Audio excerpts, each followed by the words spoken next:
अस्सलाम वालेकुम स्टूडेंट्स, कैसे हैं आप सब? ठीक ठाक हैं? होप सो आप सब अपने पेपर्स की फाइनल्स की तैयारी कर रहे होगे। जैसा कि स्टूडेंट्स आप सबको पता है कि डेट शीट आप सबकी अनाउंस हो चुकी है सेकेंड ईयर के स्टूडेंट्स की, और टाइम आपको पता है, टाइम आपके पास काफ़ी कम है। और ख़ास तौर पे प्री मेडिकल और प्री जो इंजीनियरिंग के स्टूडेंट्स हैं उनके फ़िज़िक्स के लिए बीच में जो उनको हॉलीडेज़ दी गई हैं वो भी 2 हैं सिर्फ। तो स्टूडेंट्स उसी चीज़ को सामने रखते हुए मैंने एक वीडियो लेक्चर सीरीज़ का आगाज़ किया है। और स्टूडेंट्स इसमें जो है मैं तकरीबन डेली हर चैप्टर में डिस्कस कराऊंगा आपको, और हर चैप्टर में जो चीज़ें डिस्कस कराऊंगा उसके इम्पॉर्टेंट शॉर्ट क्वेश्चंस जो चैप्टर के बीच बीच में से बन सकते हैं। और अब स्टूडेंट्स जो पास्ट पेपर्स में क्वेश्चंस आए हैं अकॉर्डिंग टू रिड्यूस सिलेबस, सब कुछ जो डिस्कस होगा according to reduce syllabus discuss होगा फेडरल बोर्ड का जो है। और स्टूडेंट्स एक चीज़ आप माइंड में रखो कि जो आपका अब जो पेपर्स होने हैं उनका पैटर्न इस तरह का है कि 30% आपकी अंडरस्टैंडिंग चेक होगी, और 50% आपकी नॉलेज है, और 20% एप्लीकेशंस। इस तरह का आपका पैटर्न है। तो अगर आप ये कहो कि सिर्फ आप एक्सरसाइज अच्छी करके आप बहुत अच्छे नंबर ले सकते हो तो वो इस बार मुश्किल होगा, ठीक है। अगर आप फेडरल बोर्ड की वेबसाइट पे जाके उनका पैटर्न देखो, पॉलिसी देखो पेपर की। इसलिए स्टूडेंट्स एक्सरसाइज के साथ साथ आपने चैप्टर के बीच बीच में से भी क्वेश्चंस तैयार करने हैं, और साथ में थोड़े से आपने बुक से बाहर के भी क्वेश्चंस होंगे जो कि आपको लगेगा जिस तरह हमारे आउट ऑफ सिलेबस हैं, लेकिन असल में वो चैप्टर की अंडरस्टैंडिंग चेक करेंगे, एप्लीकेशंस चेक करेंगे कि आपने कितना अच्छा सोचा है, कितना अच्छा समझा है उस टॉपिक को, ठीक है। तो अगर कोई क्वेश्चन इस तरह के आएंगे तो आपको आप ये नहीं कह सकते कि सर ये आउट ऑफ सिलेबस है या ये पुरानी बुक का। मैं आपको एक एग्जांपल देता हूँ। फेडरल बोर्ड ने जो आपकी सेकेंड ईयर फिज़िक्स का जो एक मॉडल पेपर अपलोड किया है नई पॉलिसी को माइंड में रखते हुए, उसमें उन्होंने 1-2 क्वेश्चंस ऐसे डाले हैं जो कि आपकी बुक में कहीं पर भी नहीं है। वो असल में पुरानी बुक की एक्सरसाइज का क्वेश्चन है, लेकिन यह है कि वो क्वेश्चन भी आप आंसर कर सकते हो उसका अगर आपने टॉपिक्स अच्छी तरह समझे हुए। तो ये चीज़ आपने माइंड में रखनी है, ठीक है स्टूडेंट्स। तो डेली मैं एक चैप्टर डिस्कस कराऊंगा, और ये कुछ असाइनमेंट्स के भी क्वेश्चंस हैं जो बेस कॉलेज के स्टूडेंट्स हैं उनको आइडिया होगा, उनको मैंने असाइनमेंट्स दी थी तो असाइनमेंट के भी क्वेश्चंस हैं।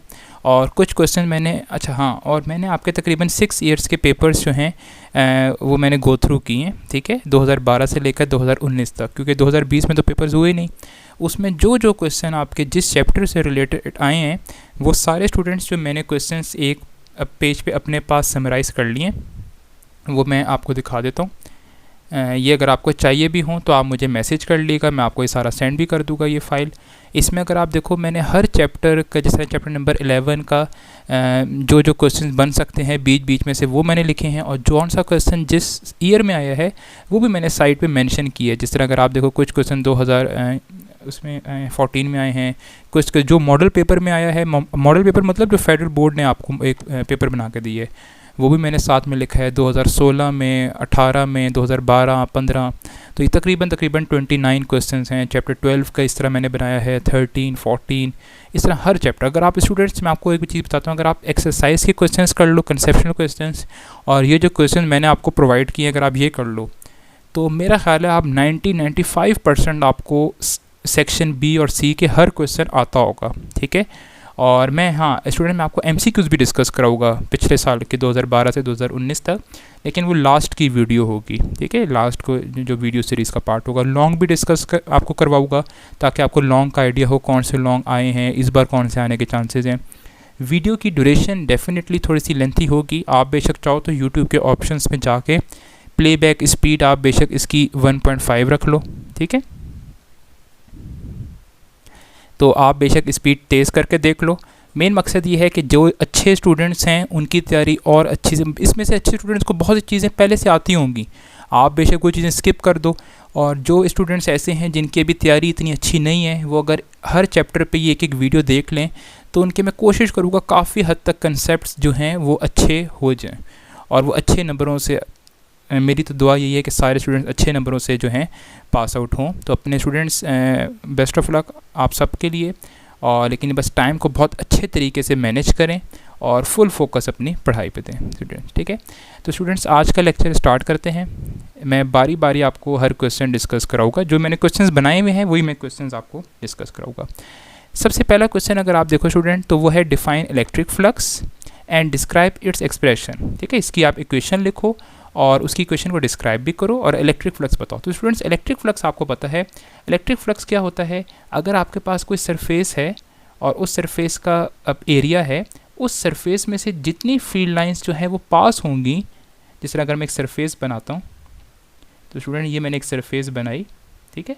अब इस सरफेस में से जितनी इलेक्ट्रिक फील्ड लाइंस पास हो रही होंगी, जिस तरह इस एग्जांपल में अगर आप देखो तो इस एग्जांपल में सरफेस का में से इलेक्ट्रिक फील्ड लाइंस, ये इलेक्ट्रिक फील्ड लाइंस हैं जो कि एक पॉजिटिव चार्ज जनरेट कर रहा होगा, तो इस सरफेस में से फील्ड लाइंस 5 पास हो रही हैं। तो स्टूडेंट्स मतलब ये है कि इस सरफेस का जो इलेक्ट्रिक फ्लक्स है वो है 5। और इलेक्ट्रिक फ्लक्स का आपको फार्मूला पता है, इलेक्ट्रिक फ्लक्स का फार्मूला होता है φE, ठीक है। तो ये इसकी डेफिनेशन है कि number of field lines of force passing through the यहाँ पे area placed in the electric field, जो एरिया आपने या जो सरफेस एरिया आपने इलेक्ट्रिक फील्ड में रखा होगा उसमें से जितनी भी फील्ड लाइंस गुजर रही होंगी वो कहलाएगा इलेक्ट्रिक फ्लक्स। अच्छा स्टूडेंट, नेक्स्ट जो है इलेक्ट्रिक फ्लक्स का फार्मूला आपको मैंने बता दिया, इलेक्ट्रिक फ्लक्स का फार्मूला है φE। और स्टूडेंट इलेक्ट्रिक फ्लक्स जो है वो एक स्केलर क्वांटिटी है, ठीक है, क्योंकि आपको इस तरफ फील्ड लाइंस के बारे में बताती है कि कितनी फील्ड लाइंस गुजर रही हैं, उनकी डायरेक्शन के बारे में नहीं बताती। अच्छा स्टूडेंट, अगली चीज़ है इसकी एक्सप्रेशन देखने ड्राइव करने से पहले आपको बताओ इलेक्ट्रिक फ्लक्स जो डिपेंड करता है वो डायरेक्टली प्रोपोर्शनल है इलेक्ट्रिक फील्ड इंटेंसिटी पे। ऑब्वियस सी बात है, जितनी ज़्यादा इलेक्ट्रिक फील्ड लाइंस एक दूसरे के क्लोज होंगी उस सरफेस में से उतना ज़्यादा फ्लक्स होगा। सेकेंड जो चीज़ है, इलेक्ट्रिक फ्लक्स स्टूडेंट्स डिपेंड करता है एरिया पे। ये भी आप सोच सकते हो कि जितना ज़्यादा एरिया होगा उतनी ज़्यादा इलेक्ट्रिक फील्ड लाइंस आपके पास पास करेंगी, ठीक है। और तीसरी चीज़ है स्टूडेंट वो है ओरिएंटेशन मतलब कि आपने ये जो अब एरिया रखा हुआ है, आपने इसको इलेक्ट्रिक फ्लक्स में रखा हुआ किस तरह है, ठीक है। तो उसको हम थीटा से डिस्क्राइब करेंगे। अगर आप इन तमाम फैक्टर्स को जो है स्टूडेंट्स अगर आप कंबाइन करो तो वो इक्वेशन जो स्टूडेंट्स आपके पास आएगी वो आएगी φE is equal to EA cos theta, ठीक है। अच्छा, और कॉस कहाँ से आया वो एक अलग डिबेट है, वो हम यहाँ डिस्कस नहीं करेंगे। और आपको पता है कॉस कहीं पे आ जाए तो मतलब ये है कि डॉट प्रोडक्ट है। तो electric flux is a dot product of electric field intensity and area vector A, ठीक है। स्टूडेंट्स इंपॉर्टेंट जो चीज़ है वो ये है कि आपको थीटा का पता हो, थीटा एंगल होता है between electric field and area vector A, ठीक है। तो ये इसके दरमियान है। और एरिया वेक्टर की डायरेक्शन किस तरह बनाते हैं, कोई सा भी आप जिस तरह अगर इस तरह की सरफेस है तो इसका एरिया वेक्टर इस तरह बनेगा। एरिया वेक्टर हमेशा जो स्टूडेंट्स होता है वो उस सरफेस के साथ परपेंडिकुलर होता है, नॉर्मल होता है, ठीक है। तो स्टूडेंट ये पहला क्वेश्चन था जिसमें आपने इलेक्ट्रिक फील्ड के बारे में, इलेक्ट्रिक फ्लक्स के बारे में चीज़ें बतानी थी। Second question student electric flux से ही रिलेटेड है और वो है upon what orientation electric flux through any surface A can be maximum और मिनिमम। तो कह रहा है कि सरफेस किस तरह की हो कि इलेक्ट्रिक फ्लक्स मैक्सिमम और मिनिमम हो। तो स्टूडेंट सबसे पहले डिस्कस करते हैं मैक्सिमम कब होगा। अब मैक्सिमम के लिए स्टूडेंट्स फार्मूला आपको लिख लेते हैं EA cos थीटा, और थीटा वही चीज़ आपको थीटा पता हो कि ये एक एरिया वेक्टर ए और ये इलेक्ट्रिक फील्ड और एरिया के दरमियान है। सो स्टूडेंट्स ये मैंने एक एरिया बनाया है। अब देखते हैं कि इसमें मैक्सिमम, सबसे पहले आप इसका नॉर्मल ड्रॉ करेंगे। तो सबसे पहले इसका नॉर्मल ड्रॉ करने के लिए इस पर एक लाइन बना लेंगे जो कि इसके साथ परपेंडिकुलर हो। तो ये सरफेस का एरिया वेक्टर ड्रॉ हो गया, ठीक है। अच्छा, और मैंने कहा कि ये इलेक्ट्रिक फील्ड लाइंस इस तरह लेफ़्ट से राइट जा रही हैं, तो ये इलेक्ट्रिक फील्ड लाइंस हैं। और स्टूडेंट्स अगर आप एक चीज़ देखो, इस केस में इलेक्ट्रिक फ्लक्स मैक्सिमम होगा, मतलब जितनी लाइंस गुजर रही हैं सारे की सारी इस सरफेस में से पास कर रही हैं। अब अगर आप थीटा देखो, थीटा भी हमने कहा थीटा क्या होता है, एंगल होता है इलेक्ट्रिक फील्ड और इस एरिया वेक्टर के दरमियान। तो अगर आप देखो इलेक्ट्रिक फील्ड और एरिया वेक्टर दोनों आपस में पैरेलल हैं, तो आपको अगर सर इस केस में थीटा 0 है। और साथ आप चाहो तो रीज़न लिख लो कि because electric field and area vector are parallel to each other. तो स्टूडेंट्स अगर आप इस केस में थीटा 0 पुट करो तो आपको पता है कि कॉस 0 जो होता है वो मैक्सिमम होता है, मतलब 1। तो इस केस में फ्लक्स जो है वो मैक्सिमम आएगा। तो स्टूडेंट ये मैक्सिमम का केस डिस्कस हो गया, ठीक है। अच्छा, अब अगर आपने मिनिमम डिस्कस करना हो कि इलेक्ट्रिक फ्लक्स मिनिमम कब होगा, मिनिमम क्या केस हो सकता है, ऐसा केस हो सकता है जिसमें कोई भी इलेक्ट्रिक फील्ड लाइंस पास ही ना कर रही हो, ठीक है। तो उसमें आप क्या करोगे, उसमें आप समझ लो ये पेज इस वक्त आपने यहाँ पे इसको वर्टिकल पोजीशन में किया हुआ था, अब आपने वही पेज जो है वो हॉरिजॉन्टल पोजीशन में कर दिया इस तरह, ठीक है, ज़मीन पे आपने पेज रख दिया। अब इस केस में क्या होगा, इस केस में अगर मैं हमने वही कहा कि जी इलेक्ट्रिक फील्ड लाइंस इस तरह गुजर रही हैं, ठीक है, और इस सरफेस का जब आपने एरिया वेक्टर बनाना है तो वो इस तरह एरिया वेक्टर बिल्कुल स्ट्रेट बनेगा इस तरह, ठीक है। इस केस में अगर आप थीटा देखो तो कितना बन रहा है 90, और थीटा 90 की वजह यह है कि electric field and area vector are perpendicular to each other. और अगर आप खुद माइंड में सोचो, एक पेज ज़मीन पे रखा हुआ है और ऊपर इलेक्ट्रिक फील्ड लाइंस गुजर रही हैं स्पेस में, तो उस पेज में से कितनी गुजर रही होगी, कोई भी नहीं गुजर रही होगी। और आप चाहो तो इस चीज़ को मैथमेटिकली आप प्रूव भी कर सकते हो, आप इधर थीटा की जगह 90 पुट करो और कॉस 90 आपको पता है कि कितना है 0, तो इस केस में जो फ्लक्स आ गया वो आ गया 0, मतलब कोई भी फील्ड लाइन नहीं गुजर रही। तो इसकी ये केस हो गया इलेक्ट्रिक फ्लक्स मिनिमम का। तो स्टूडेंट ये शॉर्ट क्वेश्चन भी आ सकता है कि ओरिएंटेशन के लिहाज से एक्सप्लेन करें कि कब फ्लक्स मैक्सिमम और कब फ्लक्स मिनिमम होगा। अच्छा स्टूडेंट, अगला जो क्वेश्चन है वो ये है कि अगर इलेक्ट्रिक फील्ड नॉन यूनिफॉर्म हो या सरफेस अगर आपके पास कर्व्ड हो तो आप इलेक्ट्रिक फ्लक्स किस तरह कैलकुलेट कर सकते हो। स्टूडेंट एक चीज़ याद रखें, ये जो इलेक्ट्रिक फ्लक्स का फार्मूला है ई ए कॉस थीटा, ये किसी फ्लैट सरफेस के लिए होल्ड करता है, स्ट्रेट सरफेस के लिए। अगर सरफेस कर्व्ड होगी या अगर इलेक्ट्रिक फील्ड नॉन यूनिफॉर्म मतलब कर्व्ड सरफेस इस तरह की हो गई, इसके लिए ई ए कॉस थीटा होल्ड नहीं करेगा, या फिर ये तो कर्व सरफेस हो गई, या फिर अगर आपके पास electric field non uniform electric field का मतलब होता है कहीं इलेक्ट्रिक फील्ड स्ट्रॉन्ग है, कहीं इलेक्ट्रिक फील्ड वीक है, इस चीज़ को नॉन यूनिफॉर्म इलेक्ट्रिक फील्ड कहते हैं। तो ये जो इलेक्ट्रिक फील्ड है ये नॉन यूनिफॉर्म, आपकी बुक में हर जगह यूनिफॉर्म डिस्कस है, बस यहाँ उसने एक केस डिस्कस किया हुआ है। स्टूडेंट इस तरह के क्वेश्चंस को डील करने का या कैटर करने का तरीका ये होता है कि आपने सबसे पहले जिस तरह इस सरफेस में से मैंने जी इलेक्ट्रिक फ्लक्स निकालना है, ठीक है, तो आपने जिस सरफेस में से इलेक्ट्रिक फ्लक्स निकालना है, अगर वो कर्व्ड है या जो इलेक्ट्रिक फील्ड गुजर रही है वो नॉन यूनिफॉर्म है, सबसे पहले आपने ये काम करना है, आपने उस पूरी सरफेस को छोटे छोटे पैचेस में डिवाइड करना है, ठीक है। तो सबसे पहला स्टेप होगा कि डिवाइड द होल सरफेस, जिस सरफेस का आपने इलेक्ट्रिक फ्लक्स निकालना है, divide the whole surface into n patches. तो आपने उसको छोटे छोटे पैचेस में डिवाइड कर दिया, ठीक है, और पूरा सरफेस एरिया को। तो अब छोटा सा जो पैच है उसका एरिया डेल्टा A1 कह दिया, अगले पैच का एरिया डेल्टा A2 कह दिया, और कितने n पैचेस किए हैं तो ये आपने डेल्टा AN कह दिया, ठीक है। तो आपने अच्छा अगली चीज़, आपने पैचेस करने कितने हैं, कितने छोटे पैचेस करने हैं, आपने पैचेस इस तरह करने हैं, divide into such manner that electric field remains constant in each patch. आपने इस तरह का पैच बनाने हैं कि हर पैच में इलेक्ट्रिक फील्ड कांस्टेंट रहे। देखो यही तो असल में चीज़ थी कि ये मैंने आपको कहा था ये फार्मूला होल्ड ही तब करता है जब या तो सरफेस फ्लैट हो या फिर आपके पास इलेक्ट्रिक फील्ड कांस्टेंट हो। लेकिन यहाँ तो दोनों ही मसले हैं, सरफेस भी कर्व भी हो सकती है या सरफेस नॉन यूनिफॉर्म भी हो, या तो इलेक्ट्रिक फील्ड नॉन यूनिफॉर्म भी हो सकती है। तो आपने पैचेस इतने छोटे छोटे करने हैं कि हर पैच में से इलेक्ट्रिक फील्ड कांस्टेंट रहे, ठीक है, और साथ साथ अगर कर्व वाला केस है तो आपने इतने छोटे पैच करने हैं कि हर पैच फ्लैट बिहेव करे, ठीक है। तो ये दोनों केसेस एक साथ नहीं आ सकते, सेपरेट पूछ सकते हैं। कर्व्ड में आप कहोगे तो आप कहोगे सर इतने छोटे पैचेस करने हैं कि हर छोटा पैच फ्लैट बिहेव करे। अगर नॉन यूनिफॉर्म का कहता है तो आप कहोगे सर आपने इतने छोटे पैचेस करने हैं कि हर पैच में से इलेक्ट्रिक फील्ड जो है वो कांस्टेंट रहे। बस अब आपने करना क्या है, अब हर पैच में से इलेक्ट्रिक फील्ड कांस्टेंट भी हो सकती है और हर पैच फ्लैट भी बिहेव कर रहा है। तो कहने का मकसद ये है कि अब आप हर छोटे छोटे पैच का इलेक्ट्रिक फ्लक्स कैलकुलेट कर सकते हो। तो अब आपने बस बारी बारी हर छोटे छोटे पैच का इलेक्ट्रिक फ्लक्स कैलकुलेट करना है।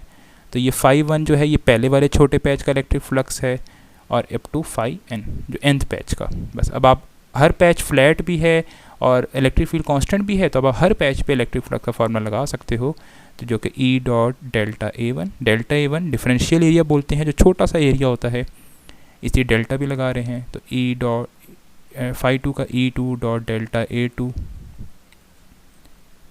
Up to En dot delta AN, ठीक है।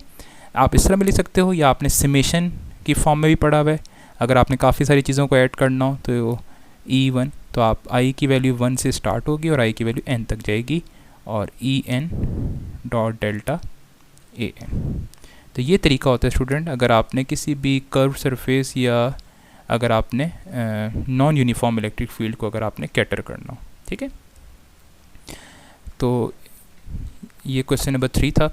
क्वेश्चन नंबर 4 पे आते हैं कि under what conditions flux through any close surface can be positive, negative and zero. सबसे पहले पॉजिटिव फ्लक्स डिस्कस। अच्छा स्टूडेंट, ये जो हम डिस्कस करें अब हम ये क्लोज सरफेस का डिस्कस कर रहे हैं कि क्लोज सरफेस का फ्लक्स पॉजिटिव कब होगा, नेगेटिव और जीरो। सबसे पहले पॉजिटिव फ्लक्स डिस्कस करते हैं।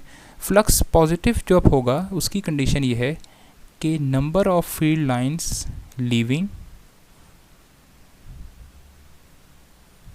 Is greater than number of field lines entering. अगर किसी एक क्लोज सरफेस में फील्ड लाइंस बाहर ज़्यादा निकल रही हैं लेकिन एंटर कम हो रही हैं, उसका मतलब ये है कि इस क्लोज सरफेस का फ्लक्स पॉजिटिव होगा। एग्जांपल के तौर पे मैं डायग्राम बनाता हूँ। एंटर लीव बाहर ज़्यादा कर रही हैं, समझ लें लीव कितनी कर रही हैं इस सरफेस से, 5 लीव कर रही हैं। और मैंने कहा जी 3 एंटर कितनी कर रही हैं, एंटर कर रही हैं 3। ठीक है, अच्छा तो अब ये ऐसे अब हो कैसे सकता है कि सर 3 एंटर कर रही हैं 5 लीव कर रही हैं। इसका मतलब ये है कि अंदर कोई ना कोई ऐसी चीज़ है जो कि इलेक्ट्रिक फील्ड लाइंस ओरिजिनेट कर रही है, जनरेट कर रही है, और वो हमें पता है वो होता है पॉजिटिव चार्ज। तो इसका मतलब ये है कि अंदर कोई ना कोई पॉजिटिव चार्ज प्रेजेंट है, और पॉजिटिव चार्ज को हम कहते हैं कि सोर्स। तो आप साथ ये भी ले सकते हो कि there must be source present inside the close surface. तो हो सकता है इस क्लोज सरफेस, और डेफिनेटली होगा, तभी फील्ड लाइंस 5 निकल रही हैं, 3 एंटर हो रही हैं। अच्छा, ये मैंने जो मेरे स्टूडेंट्स हैं उनको आइडिया होगा, जो फील्ड लाइंस बाहर निकल रही होती हैं उसको मैंने आपको लिखवाया था कि जी वो इफ्लेक्स है, हो रही होंगी वो इनफ्लेक्स है। तो आप ये भी कह सकते हो कि इफ्लेक्स इज़ ग्रेटर देन इनफ्लेक्स। ठीक है, क्योंकि फ्लक्स का फॉर्मूला ही यही होता है कि इफ्लेक्स माइनस इनफ्लेक्स। तो अगर इफ्लेक्स ज़्यादा है और इनफ्लेक्स कम है तभी आपके पास आंसर जो है वो पॉजिटिव आ रहा होगा, और आपका कहे सर कि फ्लक्स जो है वो पॉजिटिव है। अगला जो है वो है कि फ्लक्स जो है वो नेगेटिव कब होगा। ठीक है, अब नेगेटिव की इसी से ऑपोजिट हो जाएगी, वो क्या होगी कि number of field lines entering is greater than number of field lines leaving। ठीक है, ये उसी से ऑपोजिट है। अगर एंटर ज़्यादा कर रही हूँ और लीव कम कर रही हूँ, जिस तरह देखें ये डायग्राम बनाते हैं, मैंने कहा जी एंटर कर रही हैं 5, ठीक है, और मैंने कहा जी लीव कर रही हैं 3। ठीक है, अब ऐसा कैसे हो सकता है कि सर 5 एंटर कर रही हैं 3 लीव कर रहे हैं, मतलब अंदर कोई ऐसी चीज़ है जो कि इन इलेक्ट्रिक फील्ड लाइंस को कुछ हद तक टर्मिनेट कर रही है। और कहाँ इलेक्ट्रिक फील्ड लाइंस टर्मिनेट होती हैं वो हमें पता है कि वो नेगेटिव चार्ज में। तो मतलब कोई ना कोई अंदर नेगेटिव चार्ज प्रेजेंट होगा, और नेगेटिव चार्ज को हम बोलते हैं सिंक। तो आप साथ ये पॉइंट ले सकते हो कि sir there must be some sink मतलब negative charge present inside the closed surface। So there must be some negative charge, या negative charge भी कह सकते हो या sink भी कह सकते हो, sink present inside the closed surface। अच्छा, मेरी राइटिंग थोड़ी सी ज़रा आप लोग जो है वो समझ लिएगा, कोशिश करें कि मेरी वर्डिंग पे ज़्यादा फोकस करें एज़ कम्पेयर टू राइटिंग, ताकि अगर आपको लिखा हुआ समझ ना भी आए तो आप सुन के उस चीज़ को क्लियर कर लो। ठीक है, तो स्टूडेंट ये सेकंड केस था कि फ्लक्स जो है वो नेगेटिव कब होता है। नेक्स्ट जो केस है स्टूडेंट, लास्ट जो केस है इसमें वो ये है कि फ्लक्स आपके पास ज़ीरो कब होगा। क्लोज सरफेस का हम बात कर रहे हैं। ठीक है, हम ये उसका नहीं कह रहे, फ्लैट सरफेस का नहीं कह रहे। फ्लैट सरफेस का तो फ्लक्स ज़ीरो तब होता है जब जी इलेक्ट्रिक फील्ड और एरिया वेक्टर आपस में परपेंडिकुलर हों, लेकिन हम ये क्लोज सरफेस की बात कर रहे हैं। क्लोज सरफेस का इलेक्ट्रिक फ्लक्स ज़ीरो तब होगा जब number of field lines entering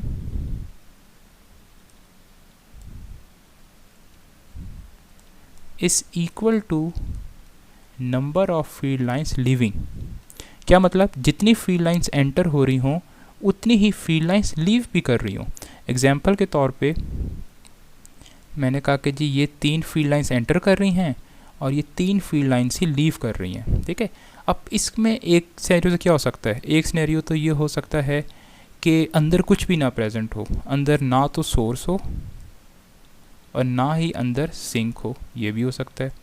या ये भी हो सकता है कि अंदर दोनों हों सेम मैग्नीट्यूड के, बोथ सोर्स एंड सिंक, ये भी हो सकता है, ठीक है। अच्छा, इसी में एक और देखो, हो सकता है हम तो कह रहे हैं ना कि क्लोज सरफेस का फ्लक्स जीरो कब होगा, तो या तो दोनों बराबर हों, जितनी एंटर हो रही हो या जितनी लीव कर रही हो। एक सेकंड केस भी है, वो सेकंड केस ये है कि इस क्लोज सरफेस में से कोई फ्लक्स ही ना गुजर रहा हो, ठीक है। तो आप सेकंड पॉइंट भी कह सकते हो कि नो फ्लक्स इंटरसेप्टिंग, मतलब ये क्लोज सरफेस ऐसी जगह रखी हुई है जहाँ इलेक्ट्रिक फील्ड लाइन है ही नहीं। तो सेकंड केस ये हो सकता है कि no flux intercepting the surface. तो ये भी तो पॉसिबल है कि कोई उधर फील्ड लाइंस ही ना हो, तो एंटर और लीविंग की तो फिर बात ही नहीं होगी, ठीक है। तो 2 केसेस हो सकते हैं ज़ीरो फ्लक्स में। अगला क्वेश्चन स्टूडेंट्स है कि calculate electric flux of an irregular close surface enclosing charge this. अब कह रहा है कि एक अजीब सी शेप है, यहाँ पे रेगुलर सी शेप है और उसके अंदर काफ़ी सारे चार्जेस इनक्लोज हैं। तो मैं ये बुक वाली डायग्राम ही बना लेता हूँ। अब इरेगुलर सी शेप और इसमें काफ़ी सारे चार्जेस हैं, इसमें समझ लें का n चार्जेस हैं। तो मैं कुछ चार्जेस बना लेता हूँ। पहले चार्ज को Q1 कह देते हैं, अगले को Q2, Q3 up to Qn charges. अब हर चार्ज फ्लक्स जनरेट करेगा, तो इस पूरी सरफेस का फ्लक्स कितना होगा, ठीक है, वो हमने देखना है। अच्छा, उसके लिए स्टूडेंट हम लगाते हैं सुपरपोजिशन प्रिंसिपल।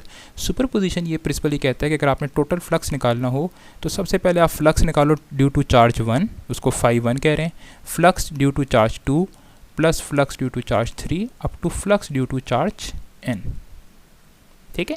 अब फ्लक्स निकालने के लिए सिंपल सा फार्मूला क्या है, वो है गॉस लॉ का फार्मूला।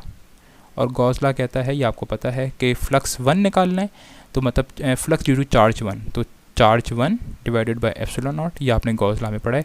फ्लक्स 2 निकालना है तो Q2 over epsilon not, Q3 निकालना है तो Q3 over epsilon not up to Qn over epsilon not, ठीक है। और एप्सिलॉन नॉट आपको पता है परमिटिविटी ऑफ फ्री स्पेस है। अब अगर आप देखो तो एप्सिलॉन नॉट कॉमन आ रहा है, ठीक है, तो ये आ गया Q1, Q2 और अप टू Qn, ठीक है। अच्छा, अब Q1, Q2 देखो ये क्या हो रहा है, ये सब जो चार्जेस जिस सरफेस के अंदर इंक्लोज्ड हैं उन सब का सम हो रहा है। तो इसकी जगह हम एक और चीज़ क्या लिख सकते हैं, इसी को मैं डिस्क्रिप्टिव टर्म में लिख दूँ, मैं लिख दूँ टोटल चार्ज। टोटल चार्ज के लिए मैं कैपिटल Q वर्ड लगा रहा हूँ, total charge enclosed in the surface, ठीक है। तो ये जो Q इनक्लोज्ड क्या है, ये है total charge enclosed in the surface. तो अगर आपने किसी भी इरेगुलर शेप का फ्लक्स निकालना हो तो बस आपने उस सरफेस के अंदर जितने भी चार्जेस प्रेजेंट हैं उन सब का सम कर लो और उसको आप एप्सिलॉन नॉट जो कि कांस्टेंट है उस पर आप डिवाइड कर दो, तो आइए टोटल फ्लक्स आ जाएगा। और यही असल में गॉस लॉ भी यही कहता है कि आपने अगर किसी सरफेस का फ्लक्स निकालना है तो बस टोटल चार्ज निकाल के उसको एप्सिलॉन नॉट पे डिवाइड करते हैं। और फिर ये चीज़ MCQs में हम डिस्कस करें कि इलेक्ट्रिक फ्लक्स जो है वो शेप पे या ज्योमेट्री पे डिपेंड नहीं करता, वो सिर्फ डिपेंड करता है आपके पास टोटल चार्ज इनक्लोज्ड कितना है उस सरफेस के अंदर। अच्छा, अगला बड़ा इंपॉर्टेंट क्वेश्चन है, 2000 जो है यहाँ पर 14 में क्वेश्चन भी आया था और ये मेरे ख्याल से मेरा साल था जिस साल मैंने जो है बोर्ड के पेपर दिए थे।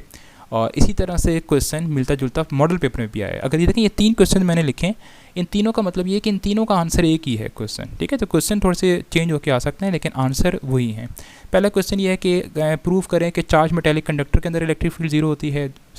2014 में क्वेश्चन ये आया था कि क्या एक चार्ज अब हॉलो स्फीयर के अंदर इलेक्ट्रिक फील्ड एग्जिस्ट करती है, अपने आंसर को प्रूव करें। और मॉडल पेपर में क्वेश्चन इस तरह दिया हुआ है कि why is it safe to stay inside an automobile during a यहाँ पे लाइट स्टॉर्म, कि एक तूफान में गाड़ी के अंदर बैठना क्यों सेफ है।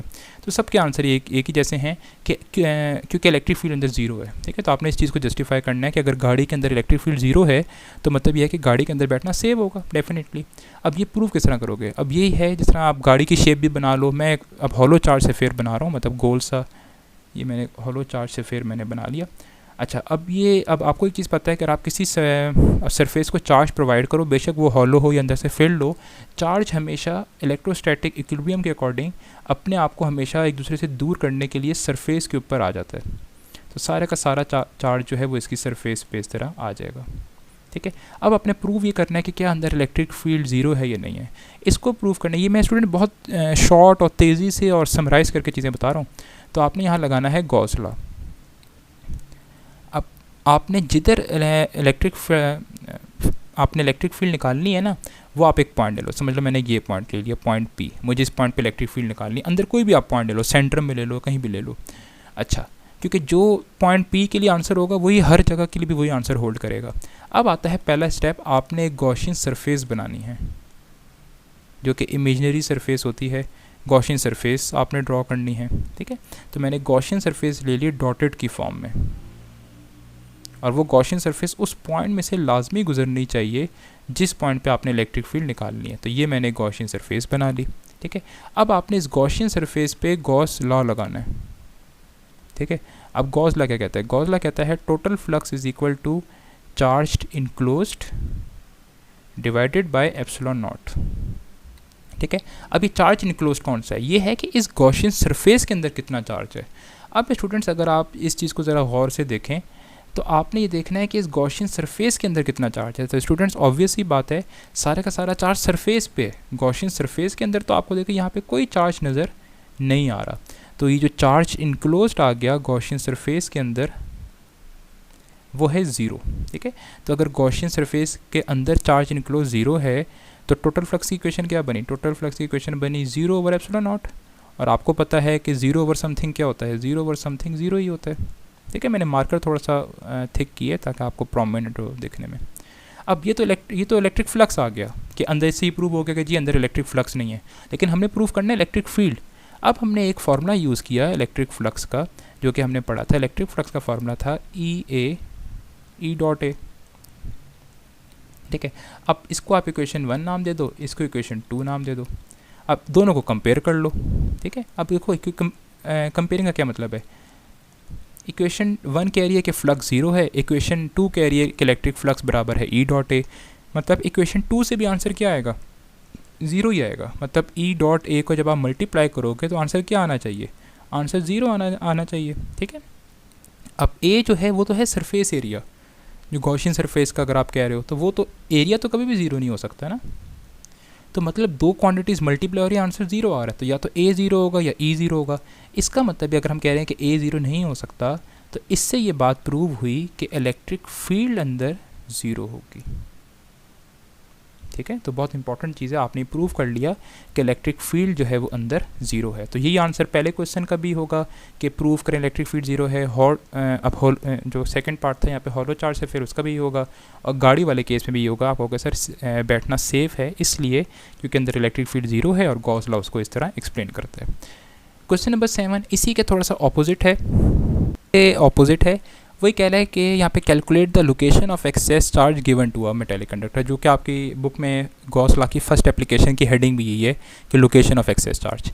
इसका मतलब ये कि स्टूडेंट ज़रा क्वेश्चन समझें। क्वेश्चन ये है कि अगर आपके पास एक मेटेलिक कंडक्टर हो, बेशक अंदर से फिल्ड हो, हॉलो हो या फिर कैविटी हो, अगर इसको आप एक्सेस, देखो मेटेलिक कंडक्टर है तो उसके पास चार्जेस तो हो गए, इलेक्ट्रॉन्स भी हो गए, पॉजिटिव आइंस भी हो गए, लेकिन इस पूरे के ऊपर चार्ज जो है नेट चार्ज वो 0 है, क्योंकि जितने इलेक्ट्रॉन्स हैं उतने ही पॉजिटिव आइंस हैं, इमोबाइल पॉजिटिव आइंस हैं, तो नेट चार्ज 0 है। अगर आप इसको एक्सेस चार्ज प्रोवाइड करो, एक्सेस चार्ज का मतलब अगर मैं इसको पॉजिटिव चार्ज प्रोवाइड करूँ इस पूरी बॉडी को, उसकी आपने लोकेशन बतानी है कि वो चार्जेस अंदर डिस्ट्रीब्यूट हो जाएंगे, सरफेस पे आ जाएंगे, या किस तरह होगा, ठीक है। तो वही क्वेश्चन है कि calculate the location of excess charge. अच्छा, अब एक चीज़ याद रखें, जब आपने ये क्वेश्चन सॉल्व करना है ना कि calculate the location of excess charge, यहाँ पे लिखनी है कि अकॉर्डिंग टू इलेक्ट्रोस्टैटिक इक्विलिब्रियम,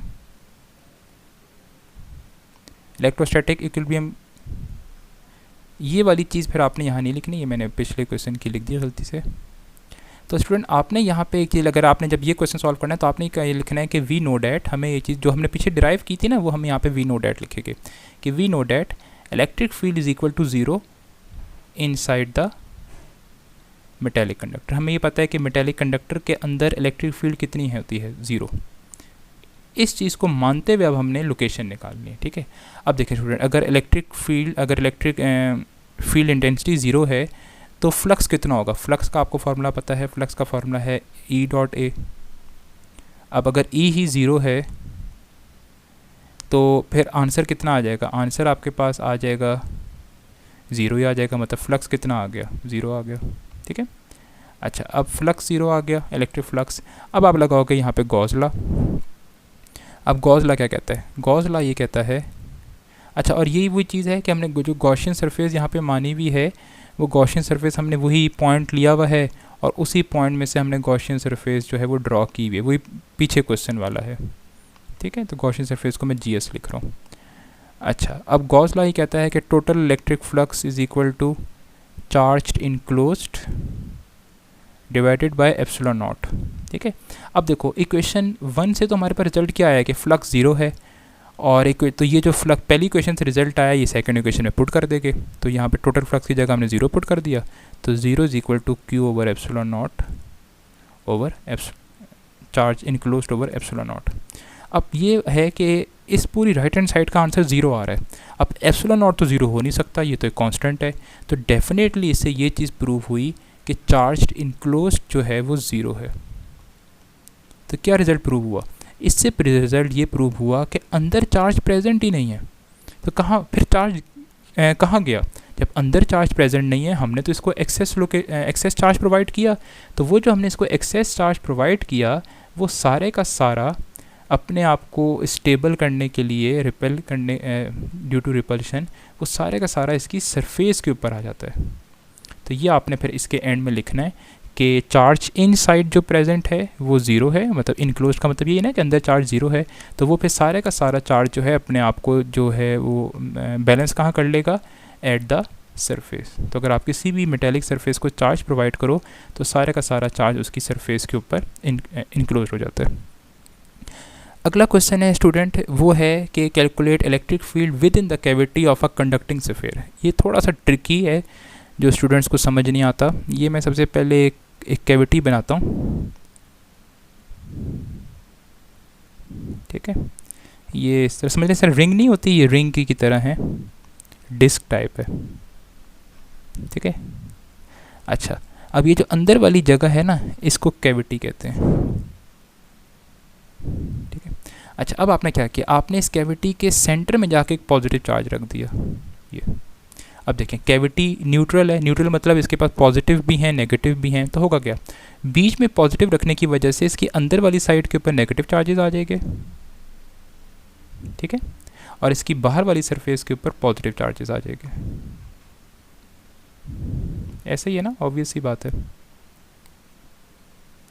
बस अब देखें आपने इलेक्ट्रिक फील्ड निकालनी कहाँ है, with in the cavity. With in the cavity मतलब अंदर आपने निकालनी है। अब उसको दिखाने के लिए मैं ज़रा डिफरेंट कलर यूज़ करता हूँ। ये मैंने इधर शो करनी है इलेक्ट्रिक फील्ड, यहाँ मैंने इलेक्ट्रिक फील्ड निकालनी है। ठीक है, अब यहाँ इलेक्ट्रिक फील्ड निकालनी है तो आप गॉसियन सरफेस भी इधर ही ड्रॉ करोगे, अंदर कैविटी के। शायद आपको प्रोमिनेंट शो हो रहा हो, I am trying to show you. तो आपने इधर आपने जो है वो शो करना है, ये कलर शेड। अच्छा अब वही आप सारे गॉस लॉ के स्टेप लगाओगे। आपने गॉसियन सरफेस बना ली। ठीक है, अब गॉसियन सरफेस बनाने के बाद फिर आप इसमें गॉस लॉ लगाओगे, और गॉस लॉ ये कहता है कि total flux is equal to total charge enclosed divided by epsilon not. ठीक है, अब आप देखो ये जो आपने गॉसियन सरफेस बनाई है, इसके अंदर चार्ज इनक्लोज्ड कितना। अच्छा एक चीज़ याद रखें, अगर मैंने सेंटर में पॉजिटिव क्यों रखा है तो अंदर वाली साइड पे जो नेगेटिव चार्ज आएगा कितना, वो नेगेटिव क्यों आएगा, और बाहर वाली साइड पे कितना आएगा, पॉजिटिव क्यों। ठीक है, अच्छा अब देखो इस गॉसियन सरफेस के अंदर कितना चार्ज है। इस गॉसियन सरफेस के अंदर दो चार्जेस हैं। एक तो वो चार्ज है जो आपने सेंटर में रखा, पॉजिटिव क्यू, और एक वो चार्ज है जो कि अंदर वाली साइड पे नेगेटिव चार्ज इंड्यूस्ड हुआ है। ठीक है, तो टोटल चार्ज कितना आया, एक तो आया ये प्लस क्यू जो कि आपने सेंटर में रखा हुआ था, और एक आया नेगेटिव क्यू, और ये नेगेटिव क्यू कौन सा है, जो कि इसकी अंदर वाली कैविटी पे इंड्यूस हुआ है, डिवाइडेड बाय एप्सिलॉन नॉट। अब प्लस क्यू और माइनस क्यू क्या हो गए, कैंसिल हो गए, तो total flux is equal to zero. लेकिन आपने फ्लक्स नहीं कैलकुलेट करना, आपने तो इलेक्ट्रिक फील्ड निकालनी है, तो बस वही पुराना वाला तरीका लगाएंगे। आप कहोगे सर अगर इलेक्ट्रिक फ्लक्स ज़ीरो है तो इलेक्ट्रिक फ्लक्स का तो फॉर्मूला होता है ई डॉट ए, और गॉस लॉ कह रहा है कि इलेक्ट्रिक फ्लक्स ज़ीरो है, तो आप इधर ज़ीरो पुट कर दो, तो zero is equal to E dot A. तो अब दो क्वांटिटीज़ मल्टीप्लाई हो रही है और आंसर ज़ीरो आ रहा है। उसका मतलब ये है कि एरिया तो ज़ीरो हो नहीं सकता, एरिया तो क्योंकि सरफेस एरिया तो ज़ीरो नहीं हो सकता ना। तो इससे रिज़ल्ट ये आया कि इलेक्ट्रिक फील्ड जो है वो अंदर इनसाइड द कैविटी 0 होगी। कि फर्स्ट एप्लीकेशन में से शॉर्ट क्वेश्चन बन सकता था, सेकंड और थर्ड एप्लीकेशन तो लॉन्ग के लिए इंपॉर्टेंट है। अच्छा, अगला स्टूडेंट जो क्वेश्चन है कि वो है define electric potential difference and electric potential at a point. तो इलेक्ट्रिक पोटेंशियल डिफरेंस की डेफिनेशन क्या होगी ये आपको पता है। इलेक्ट्रिक पोटेंशियल डिफरेंस की क्या डेफिनेशन होगी कि वर्क डन। तो इलेक्ट्रिक पोटेंशियल डिफरेंस क्या होगी स्टूडेंट, इसकी डेफिनेशन होगी कि work done in moving a unit positive charge. Unit positive charge का मतलब 1 coulomb charge. Unit positive charge from one place to work done in moving a unit positive charge in an electric field from one place to another is called electric potential difference between two points। हमेशा potential difference students आपको पता है 2 points के दरमियान होता है। तो ये डेफिनेशन आ गई इलेक्ट्रिक पोटेंशियल यहाँ पे डिफरेंस की। अगला है electric potential at a point. तो एट अ पॉइंट में स्टूडेंट क्या फ़र्क आएगा डेफिनेशन में, वो डेफिनेशन में ये फ़र्क आएगा कि work done in moving a unit positive charge in an electric field from infinity to that point is called electric potential at a point. ठीक है, तो इलेक्ट्रिक पोटेंशियल डिफरेंस में क्या होता है कि अगर आपके पास 1 कूलम चार्ज हो और उसको अगर आप अगेंस्ट इलेक्ट्रिक फील्ड मूव कराओ एक पॉइंट से दूसरे पॉइंट, तो जितना वर्क डन करना पड़ेगा वो आपको होगा सर इन 2 पॉइंट्स के दरमियान इलेक्ट्रिक पोटेंशियल डिफरेंस है। Electric potential at a point क्या होता है कि अगर आपके पास 1 कूलम चार्ज है और उसको अगर आप इन्फिनिटी से लाओ अगेंस्ट द इलेक्ट्रिक फील्ड, तो जितना वर्क डन करना पड़ेगा वो कहलाएगा electric potential at a point. दोनों की इक्वेशंस भी लिखनी है आपने। तो इक्वेशन सबसे पहले इलेक्ट्रिक पोटेंशियल डिफरेंस की लिख लेते हैं, उसको मैं EPD लिख रहा हूँ। तो स्टूडेंट्स की इक्वेशन होती है Q ओवर R के क्यू R नहीं आएगा नीचे, साथ आएगा 1 over RB minus 1 over RA। ठीक है, Q जो है यहाँ पे ये मेन सोर्स चार्ज है और स्मॉल q वो चार्ज है जिसको आप मूव करा रहे हो। ठीक है, टेस्ट चार्ज कह लो या सेकेंडरी चार्ज कह लो, तो इसको आप मूव करा रहे होते हैं। तो ये इलेक्ट्रिक पोटेंशियल डिफरेंस की इक्वेशन है। और RB और RA जो हैं वो उन पॉइंट्स के डिस्टेंस हैं। अब A और B वो पॉइंट्स हैं जिन पॉइंट से इसको मूव करा रहे हो A से B तक, और RB और RA जो है distances from the source charge हैं। तो ये इलेक्ट्रिक पोटेंशियल डिफरेंस की इक्वेशन हो गई। Electric potential at a point की डेफिनेशन होगी, देखें अब उसमें हम कह लेते हैं कि जी हम चार्ज को इन्फिनिटी से ला रहे हैं, तो उसका सोर्स चार्ज से डिस्टेंस भी कितना होगा, इन्फिनिटी होगा। तो उस केस में RA हम इन्फिनिटी ले लेते हैं। तो आपको पता है अगर आप इधर इन्फिनिटी पुट करोगे RA की जगह, तो ये क्वेश्चन बन जाएगी 1 over RB minus 1 over infinity, और 1 ओवर इन्फिनिटी आपको पता है वो होता है 0। तो ये क्वेश्चन बन जाएगी KQ ओवर 1 ओवर RB। अब R के साथ B लिखें ना लिखें कोई फ़र्क नहीं पड़ता, क्योंकि 2 पॉइंट्स को डिफ्रेंशिएट करने के लिए हम B लिख रहे थे, अब पॉइंट ही एक है। ठीक है, तो उसके लिए RB लिख दें। अच्छा, अगर वो कहता है इलेक्ट्रिक पोटेंशियल एनर्जी, तो स्टूडेंट इलेक्ट्रिक पोटेंशियल एनर्जी की याद रखें, इलेक्ट्रिक पोटेंशियल डिफरेंस में या electric potential at a point में हमेशा यूनिट पॉजिटिव चार्ज का जिक्र करते हैं कि work done in moving a unit positive charge, लेकिन इलेक्ट्रिक पोटेंशियल एनर्जी में कभी भी यूनिट पॉजिटिव चार्ज नहीं लिखते। तो इलेक्ट्रिक पोटेंशियल एनर्जी की क्या डेफिनेशन होगी, सिंपल सी, work done in moving a charge from one place to another या from one point to another is called electric potential energy. ठीक है, तो उसकी सिंपल सी डेफिनेशन होगी, उसमें आप यूनिट पॉजिटिव चार्ज का जिक्र नहीं करोगे। अच्छा, अगला जो क्वेश्चन है स्टूडेंट वो है डिफाइन 1 वोल्ट। तो वो मैंने डेफिनेशन इसकी यहाँ लिखी हुई है, वो आपने बुक्स में की भी होगी। 1 वोल्ट बिटवीन 2 पॉइंट्स, एक सेल का अगर 1 वोल्ट है तो उसका क्या मतलब है, या किसी 2 पॉइंट्स के दरमियान 1 वोल्ट का मतलब ये है, मैंने कहा ये एक पॉइंट A है, ये पॉइंट B है, और इन 2 पॉइंट्स के दरमियान जो पोटेंशियल डिफरेंस है वो 1 वोल्ट है। मतलब ये है कि अगर मैं 1 कूलम चार्ज लूँ और उस 1 कूलम चार्ज को अगर मैं A से लेकर B तक मूव कराऊँ 1 कूलम चार्ज को, तो मुझे वर्क डन करना पड़ेगा 1 जॉउल। अगर ये सारी सिनेरियो होल्ड करती हो कि 1 कूलम चार्ज को A से लेकर B तक मूव कराने में वर्क डन आपको 1 जॉउल करना पड़े, तो आपको होगा सर इन 2 पॉइंट्स के दरमियान पोटेंशियल डिफरेंस जो है वो 1 वोल्ट है। तो स्टूडेंट ये इसकी डेफिनेशन है कि potential difference between 2 points in an electric field is 1 volt if work done in moving 1 coulomb charge from 1 place या 1 पॉइंट टू अनदर इज़ 1 जॉउल। ठीक है, और आप चाहो तो, ठीक है, तो ये 1 वोल्ट की डेफिनेशन हो गई। और अगर किसी एक पॉइंट पे पोटेंशियल 1 वोल्ट है तो उसका मतलब ये है कि अगर आप 1 कूलम चार्ज को इन्फिनिटी से लाओ और उस पॉइंट तक लाने में आपको 1 जॉल वर्क डन करना पड़े तो उस पॉइंट का पोटेंशियल 1 वोल्ट होगा। ठीक है, तो डेफिनेशन आप अपने अल्फाज में लिख सकते हो अगर आपके कंसेप्ट क्लियर हैं। ठीक है, अच्छा अगला क्वेश्चन है स्टूडेंट के draw equi potential surfaces and equi potential surface को डिफाइन भी करें। तो इक्वी पोटेंशियल सरफेस का आपको पता है कि any surface having constant value of potential is called equipotential surface. ऐसी सरफेस जिसके हर पॉइंट पे पोटेंशियल मतलब वोल्टेज की वैल्यू सेम हो। एग्जांपल के तौर पे ये मैं एक पॉजिटिव चार्ज लिया और इसके आसपास ये मैंने एक इक्विपोटेंशियल सरफेस बनाई। अब पोटेंशियल का फॉर्मूला क्या होता है स्टूडेंट? सिंपल सा होता है, वो होता है V K/R। ठीक है, अब अगर आप देखो इस पॉइंट पे पोटेंशियल, किसी भी पॉइंट पे पोटेंशियल अगर ये इन द फॉर्म ऑफ सर्कल है अगर सरफेस, तो हर पॉइंट का पोटेंशियल का डिस्टेंस सेंटर से सेम है। ठीक है, मतलब हर पॉइंट पे पोटेंशियल भी सेम है। इस पॉइंट पे अगर VA नाम दे रहा हूँ तो इस इधर भी VA होगा, इधर भी VA होगा, VA। तो ऐसी सरफेस जिसके हर पॉइंट पे पोटेंशियल की वैल्यू सेम है उसको हम नाम देते हैं इक्विपोटेंशियल सरफेस। अब पॉजिटिव चार्ज के लिए इक्विपोटेंशियल सरफेस क्या बनेगी? पॉजिटिव चार्ज के लिए इक्विपोटेंशियल सरफेस इस तरह बनेगी, आप एक पॉजिटिव चार्ज लो, ठीक है, और उसके इर्द गिर्द आप सर्कल्स ड्रॉ कर दो, बस एक सर्कल, ठीक है, एक सर्कल, इस तरह दूसरा सर्कल, तीसरा सर्कल, इस तरह ड्रॉ करते रहो। ठीक है, प्रॉपर सर्कल्स ड्रॉ करते रहो। अच्छा, और इसी तरह अब नेगेटिव भी ऐसी बनेगी, लेकिन एक चीज़ याद रखें स्टूडेंट्स, पहले 2 सर्कल्स करीब बनाने हैं, तीसरा उससे और दूर बनाना है, चौथा और दूर बनाना है, क्योंकि इन इक्विपोटेंशियल सरफेसेस के दरमियान जो स्पेसिंग होती है ना वो इलेक्ट्रिक फील्ड स्ट्रेंथ शो करती है। और आपको पता है जैसे जैसे आप दूर जाते हो इलेक्ट्रिक फील्ड स्ट्रेंथ कम होती रहती है।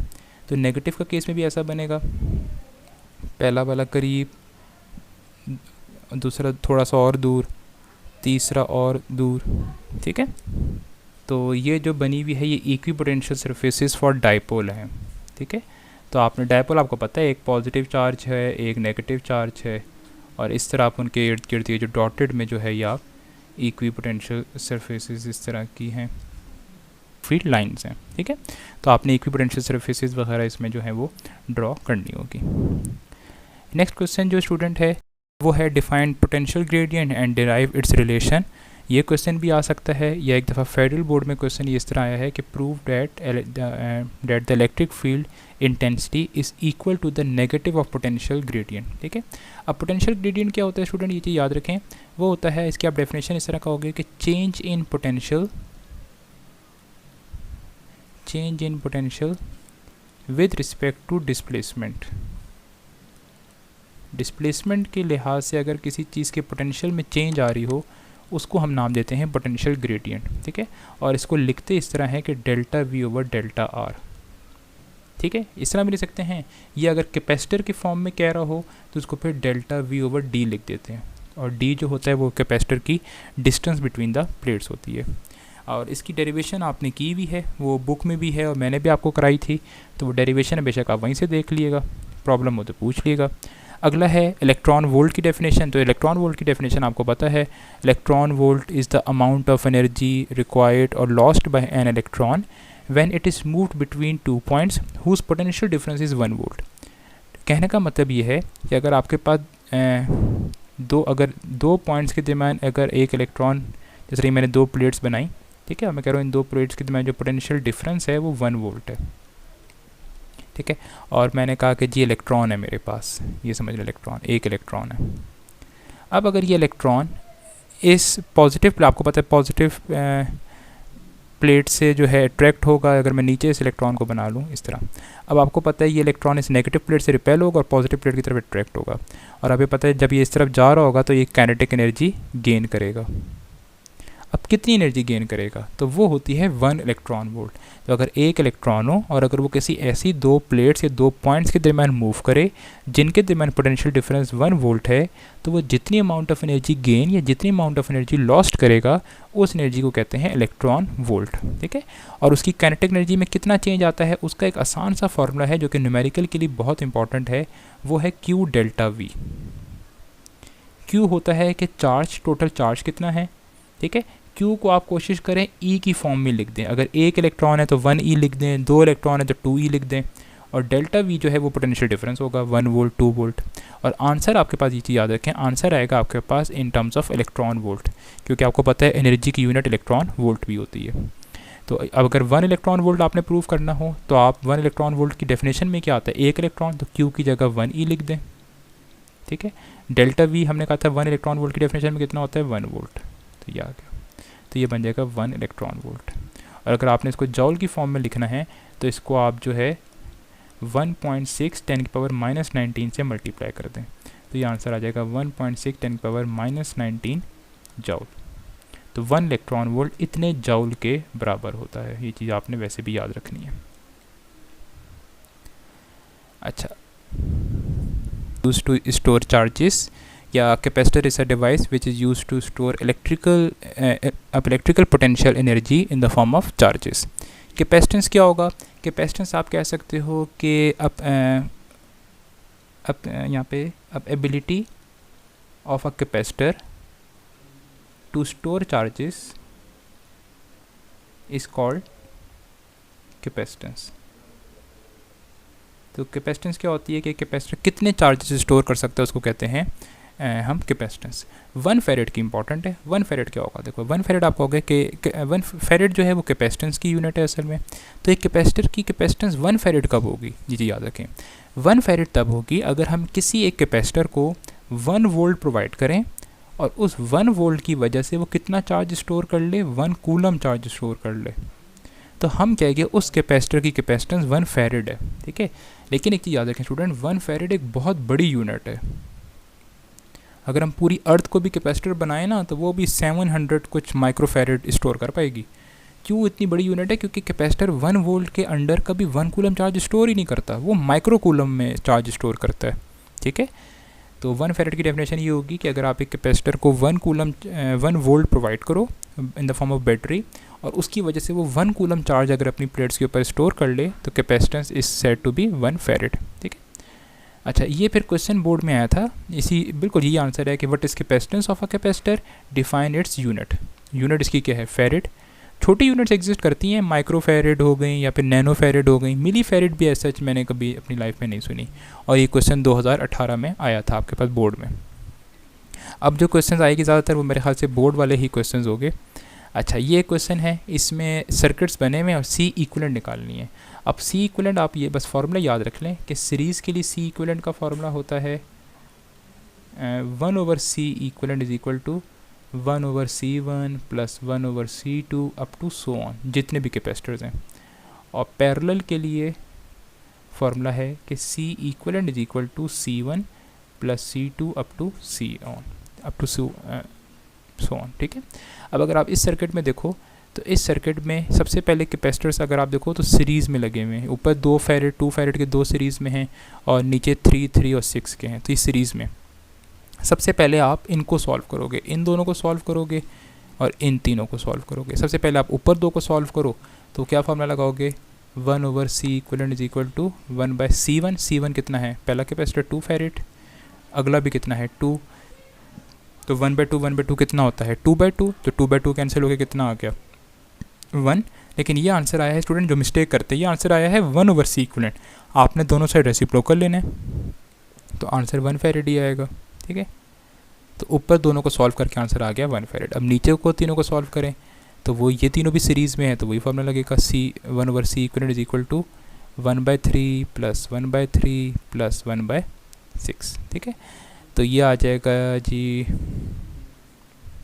6 और ये 4 प्लस 1 5/6 आ गया, ठीक है। लेकिन ये आया 1/C इक्विवेलेंट। सी इक्विवेलेंट क्या होगा, इसका आप रेसिप्रोकल ले लो, तो ये आ गया 6/5 फेरेड। तो नीचे वालों को सॉल्व करके आ गया 6/5। अब अगर मैं इसका थोड़ा सा रिड्यूस्ड सर्किट बनाऊं तो इसका रिड्यूस सर्किट क्या बनेगा, ऊपर वालों को सॉल्व करके एक कैपेसिटर बना लिया जिसकी वैल्यू है 1 फेरेड और नीचे वालों को सॉल्व करके एक कैपेसिटर बना लिया जिसकी वैल्यू है 6/5 फेरेड।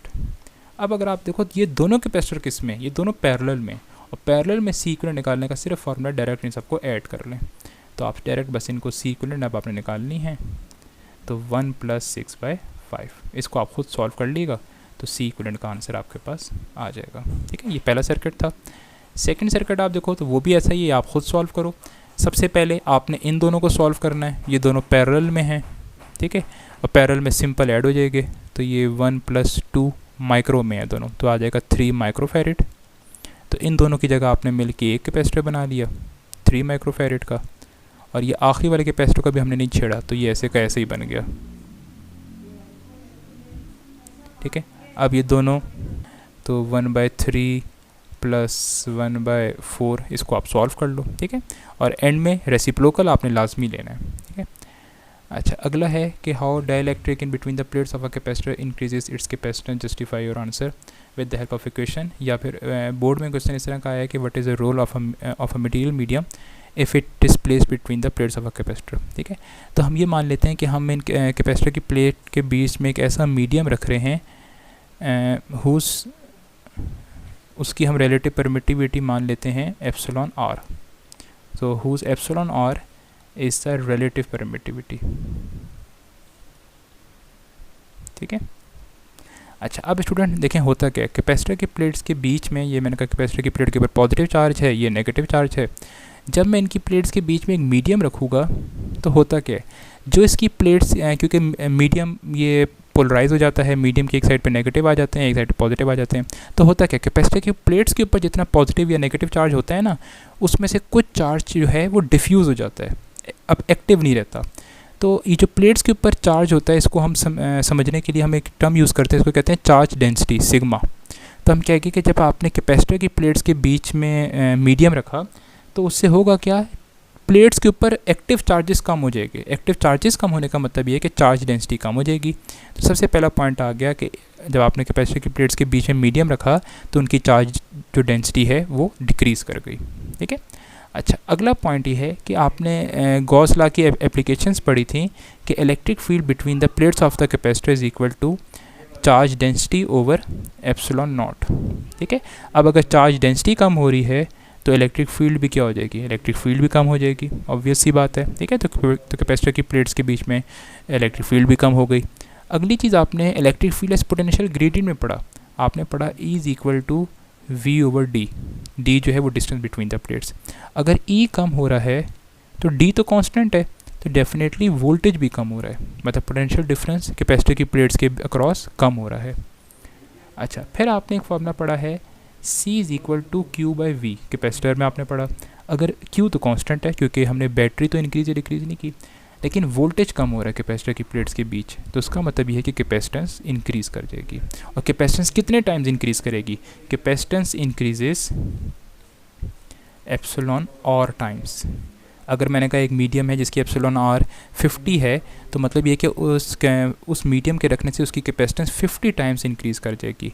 तो मतलब कैपेसिटर अब 50 टाइम्स ज़्यादा चार्ज स्टोर कर सकता है फॉर द सेम पोटेंशियल। ठीक है, तो ये क्वेश्चन इंपॉर्टेंट है काफ़ी।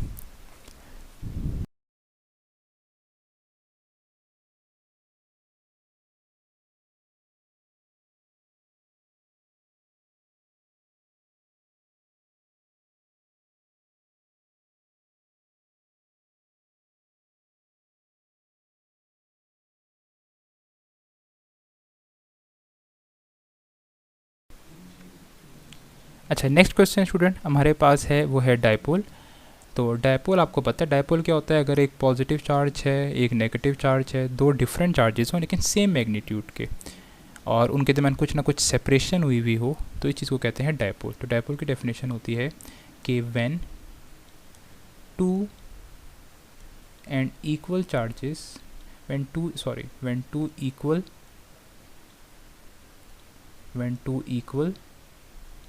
and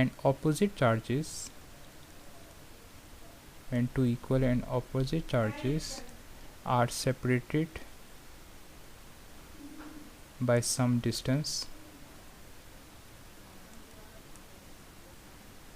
this constitutes a dipole। ठीक है,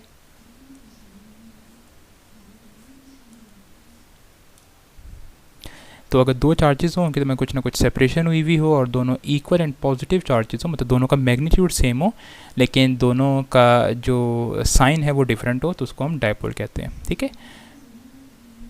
अच्छा, अगली चीज़ है डायपोल मूवमेंट क्या होती है। इसकी डेफिनेशन आपकी बुक में नहीं है तो वो मैं आपको बता देता हूँ।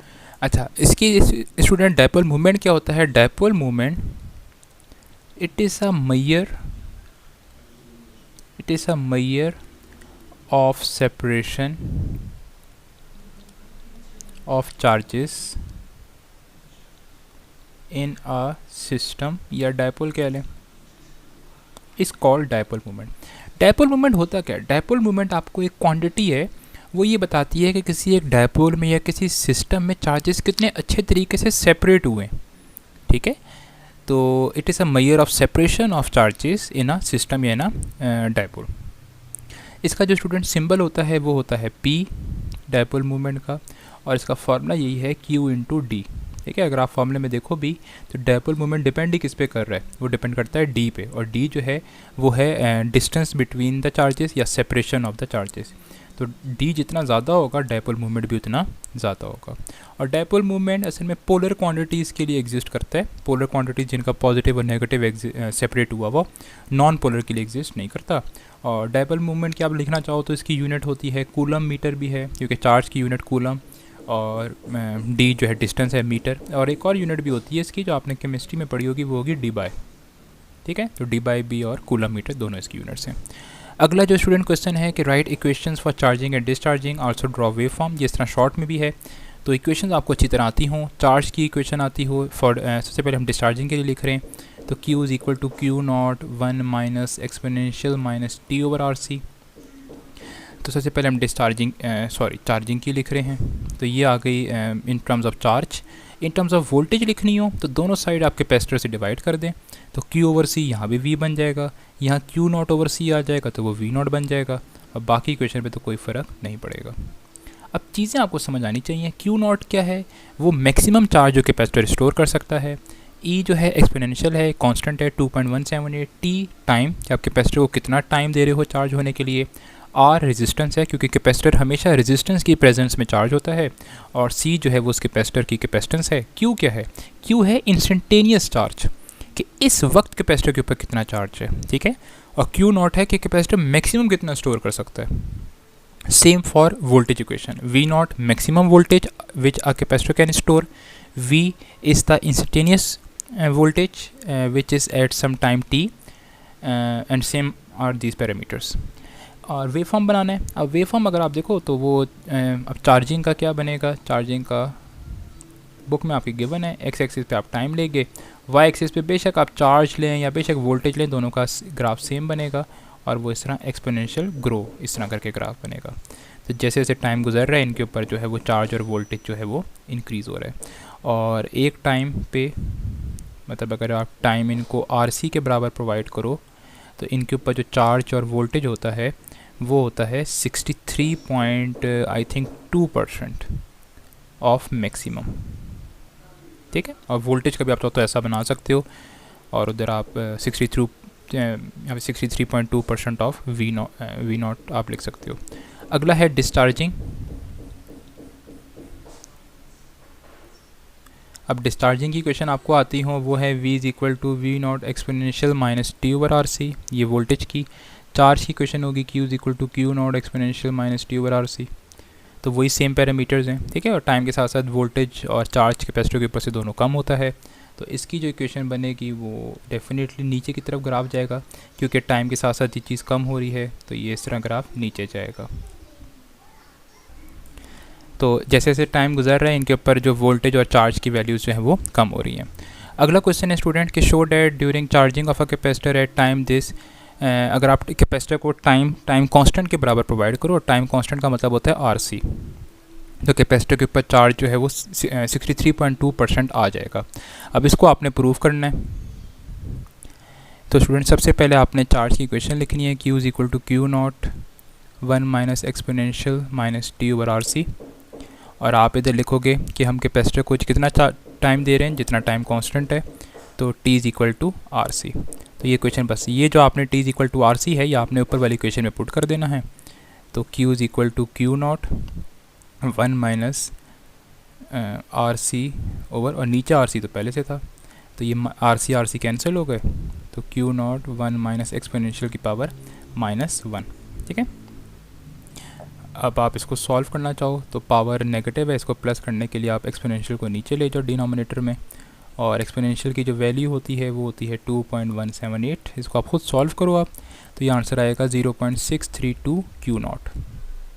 परसेंटेज में लेकर आना है तो आप 100 से मल्टीप्लाई कर दो, तो आंसर आ जाएगा Q is equal to 63.2% of Q not.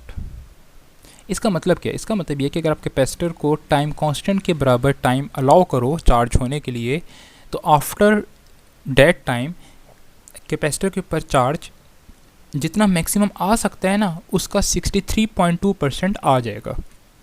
ठीक है, ये इसका मतलब है। अब आपने डिस्चार्जिंग का भी बताना है। अब डिस्चार्जिंग के लिए आप डिस्चार्जिंग की इक्वेशन आप लिखोगे, तो डिस्चार्जिंग की इक्वेशन है Q is equal to Q naught exponential minus T over RC। अब वही कैपेसिटर को आपने टाइम कांस्टेंट के बराबर टाइम अलाउ करना है डिस्चार्ज होने के लिए, मतलब RC के बराबर, तो Q is equal to Q naught exponential minus RC over RC। RC cancel हो गए, Q एक्सपोनेंशियल -1, तो Q नॉट ओवर एक्सपोनेंशियल, और वही एक्सपोनेंशियल की वैल्यू वही 2.178। अगर आप पुट करो तो ये आ जाएगा 36.7 सॉरी आएगा 0.367 Q नॉट। परसेंटेज में कन्वर्ट करने के लिए 100 से मल्टीप्लाई कर दो, तो 36.7% ऑफ Q नॉट। अब देखो ये ज़रा समझो, ये थोड़ा सा ट्रिकी है। इसका मतलब क्या है? इसका मतलब ये है कि कैपेसिटर, अगर आप कैपेसिटर को इतना टाइम प्रोवाइड करो डिस्चार्ज होने के लिए टाइम कांस्टेंट के बराबर, तो कैपेसिटर के ऊपर कितना, देखो ये क्यूब बताता है कैपेसिटर के ऊपर कितना चार्ज है, तो कैपेसिटर के ऊपर कितना चार्ज बच गया, 36.7% चार्ज बच गया। तो डिस्चार्ज कितना हुआ, कितना इसने लॉस्ट कर दिया, तो 63.2% कैपेसिटर ने जो चार्ज है वो लॉस्ट कर दिया, लेकिन रिमेनिंग कितना बचा, वो 36.7% है। ठीक है, अच्छा अगला क्वेश्चन है स्टूडेंट के चार्जिंग और डिस्चार्जिंग की एप्लीकेशंस डिस्कस करें। तो सबसे पहले स्टूडेंट आप इसको लिख सकते हो फ्लैश गन्स लिख लो या फ्लैश कैमरे लिख लो। ठीक है, अच्छा उसके बाद आप इसकी चार्जिंग डिस्चार्जिंग CDI आपकी बुक में डिस्कस है, कैपेसिटर डिस्चार्ज इग्निशन सिस्टम के, जो जहाँ पे कैपेसिटर जो है जिन सर्किट्स का चार्जिंग या डिस्चार्जिंग टाइम ज़रा ज़्यादा होता है उधर कैपेसिटर स्पार्क प्रोवाइड करता है। जैसे आजकल की बाइक्स आप देखो वो तमाम उन बाइक्स में CDI बिल्ड है, इसलिए वो फर्स्ट किक में बाइक्स स्टार्ट हो जाती हैं, क्योंकि कैपेसिटर वहाँ डिस्चार्ज होके बैटरी के साथ आपको एक स्ट्रॉन्ग स्पार्क प्रोवाइड करता है, जिसकी वजह से आपकी इंजन की कंबस्टन फास्ट होती है और फ़ौरन से आपका इंजन स्टार्ट हो जाता है। ये एप्लीकेशन लिख सकते हो। इसके बाद आप लिख सकते हो इसमें आप लिख सकते हो हाँ, आप अपनी गाड़ियों की कार्स की जो है विंड वाइपर्स लिख सकते हो। ठीक है, विंड वाइपर्स लिख लो कि जब बारिश में आप अपनी गाड़ी के विंड वाइपर्स यूज़ करते हो तो उसमें जो विंड वाइपर्स जो स्लो या फास्ट हो रहे होते हैं वो असल में कैपेसिटर की चार्जिंग और डिस्चार्जिंग से ही हो रहे हैं। चार्जिंग और डिस्चार्जिंग से अगर आप फास्ट चार्जिंग डिस्चार्जिंग करोगे तो वो मतलब विंड वाइपर फास्ट चलेगा, और अगर आप उसको स्लो कर दोगे चार्जिंग डिस्चार्जिंग तो विंड वाइपर स्लो चलेगा। ठीक है, तो ये एप्लीकेशन अगर आप लिख लो तो इसी में जो है चार्जिंग डिस्चार्जिंग और CDI थोड़ा सा आप एक्सप्लेन कर दो, क्योंकि वो आपकी बुक में एक्सप्लेन भी किया गया है। अच्छा अगला क्वेश्चन जो है वो बहुत दफ़ा बोर्ड में आया हुआ है, पुरानी बुक का क्वेश्चन है, 2019, 16, 13, 12 में भी आया है, और वो है कि हाउ कैन यू यहाँ पे identify that which plate of the capacitor is positively charge. आप किस तरह बता सकते हो कि कैपेसिटर की कौन सी प्लेट पॉजिटिव चार्ज है और कौन सी प्लेट नेगेटिव चार्ज है। ठीक है, अच्छा इसका एक तो मैं आपको ज़बानी आंसर बताता हूँ ताकि आप इसको लिख सको। एक तो इसका आंसर ये है कि ब्रिंग अ टेस्ट चार्ज, आपने टेस्ट चार्ज पढ़ा होगा शायद कि ब्रिंग अ टेस्ट चार्ज। अब टेस्ट चार्ज हमें पता है एक छोटा सा चार्ज होता है और टेस्ट चार्ज ज़्यादातर पॉजिटिव होता है। ठीक है, आप बारी बारी टेस्ट चार्ज दोनों प्लेट्स के करीब लाओ। ठीक है, अगर किसी प्लेट से टेस्ट चार्ज रिपेल हो रहा है उसका मतलब ये है, और हमें पता है रिपेल क्या होते हैं, सेम चार्जेस रिपेल होते हैं, और टेस्ट चार्ज भी पॉजिटिव है, तो अगर किसी प्लेट से टेस्ट चार्ज रिपेल हो रहा है उसका मतलब ये है कि वो प्लेट जो है वो प्लेट आपके पास पॉजिटिवली चार्ज्ड है। एक इसका वीक सा आंसर ये है। ठीक है, 2-3 आंसर मैं आपको बता देता हूँ। अच्छा प्रॉपर जो इसका स्ट्रॉन्ग थोड़ा सा आंसर है वो ये है with the help of gold leaf electroscope, GLE, शायद आपने 9-10 में पढ़ा हो gold leaf electroscope. Gold leaf electroscope इस तरह की एक डिवाइस होती है, ऊपर इस तरह डिस्क लगी होती है। अच्छा, सबसे पहले आपने गोल्ड लीफ इलेक्ट्रोस्कोप को पॉजिटिवली चार्ज कर लेना है। ये गोल्ड लीफ की जो डिस्क है उसके ऊपर पॉजिटिव चार्ज आ गया, और इस तरह इसकी ना नीचे ये गोल्ड फॉइल्स होती हैं, इसलिए इसको गोल्ड लीफ इलेक्ट्रोस्कोप कहते हैं। अब आपने करना क्या है, आपने ये जो गोल्ड लीफ इलेक्ट्रोस्कोप है ना, बारी बारी हर प्लेट के करीब लाना है। समझ लें, पहले आप इस प्लेट के करीब लाए, ठीक है। अब अगर इस प्लेट के ऊपर पॉजिटिव चार्ज होगा ना, तो होगा क्या, इस प्लेट का पॉजिटिव चार्ज और ये जो गोल्ड लीफ इलेक्ट्रोस्कोप के ऊपर पॉजिटिव चार्ज है, ये रिपेल हो गए और चार्जेस रिपेल होकर नीचे चले जाएंगे इसकी लीव्स में, जिसको गोल्ड लीव्स बोलते हैं। तो अगर नीचे चार्जेस और जा रहे हैं तो ये प्लेट्स, ये जो नीचे प्लेट्स हैं और ज़्यादा डाइवर्ज हो जाएंगी, ठीक है, और डाइवर्जेंस इंक्रीज़ कर जाएगी। तो इसका मतलब ये आ गया कि प्लेट के ऊपर पॉजिटिव चार्ज है, क्योंकि प्लेट का ऊपर पॉजिटिव चार्ज, गोल्ड लीफ के ऊपर जो positive charge, gold leaf electroscope के ऊपर जो पॉजिटिव चार्ज, दोनों के दरमियान रिपल्शन हुई और उसकी वजह से पॉजिटिव चार्जेस रिपेल होकर नीचे चले गए, जिसकी वजह से डाइवर्जेंस इंक्रीज़ हो गई, ठीक है। और अगर आप इसको नेगेटिव साइड पे लेकर जाओगे तो डाइवर्जेंस डिक्रीज़ होगी। तो इसका मतलब ये है कि जिस साइड पर डाइवर्जेंस प्लेट्स में इंक्रीज़ हो रही हो, वो साइड जो है वो पॉजिटिवली चार्ज होगी। एक और इसका वीक सा आंसर ये है कि जौन सी प्लेट आपने बैटरी के पॉजिटिव के साथ कनेक्ट की हुई होगी, वो जो है वो आपके पास पॉजिटिवली चार्ज होगी, और जौन सी प्लेट नेगेटिव के चार्ज के साथ मतलब नेगेटिव ऑफ द बैटरी के साथ कनेक्टेड होगी, ठीक है, वो नेगेटिवली चार्ज होगी। ये एक न्यूमेरिकल है अगला कि calculate the energy acquired by यहाँ पे a particle carrying a charge 2e flowing through a potential difference of 3 volt. इसमें आप फार्मूला लगाओगे kinetic energy is equal to Q delta V. अब चार्ज आपको कितना गिवन है, चार्ज गिवन है 2 इलेक्ट्रॉन, मतलब 2 इलेक्ट्रॉन फॉल कर रहे हैं, तो 2e पुट कर दें। डेल्टा वी जो है वो 3 वोल्ट है, तो डेल्टा 3, तो काइनेटिक एनर्जी आ गई, या एनर्जी आ गई, वो आ गई 6 इलेक्ट्रॉन वोल्ट। कि ये इलेक्ट्रॉन इतनी एनर्जी को लॉस्ट या गेन कर सकते हैं 2 इलेक्ट्रॉन अगर 3 वोल्ट के पोटेंशियल डिफरेंस से मूव करें।